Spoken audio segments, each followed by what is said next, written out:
I would love to know all about response time as well and what that should look like.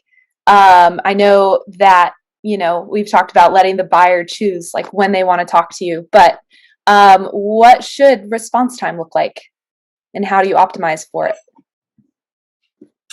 Should be zero. Like that, and Eric, I know has an opinion on this too, but like Sam, let's make this question simple. When we talk about removing friction, whether you're using chat functionality, a web form, registration form, whatever you want to call it, you want to minimize and make that process as simple and easy as possible. If I want to chat with someone live, that should be seamless. If I want to do that all in my web session as it's taking place, I should have that option. Granted, if it's after hours and stuff, just be upfront, right? Be transparent and then allow for offline kind of communication.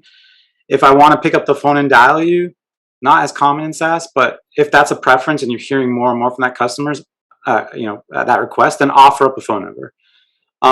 And if I'm filling out a reg form, then give me the opportunity to choose when I'm going to get that response time. Don't expect that I'm going to wait 24 to 36 hours for someone to contact me. And then, so if you allow for that, again, there's enough stats out there. You can go find them in 5 minutes. Like for every X amount of time that passes while someone's waiting for you to quote unquote respond to them, the percentage of how many of those you lose, it's like astronomical. So the right answer is zero. Like you need to minimize the response time as much as you can. The best strategy to do that is to offer up the communication preferences that people prefer.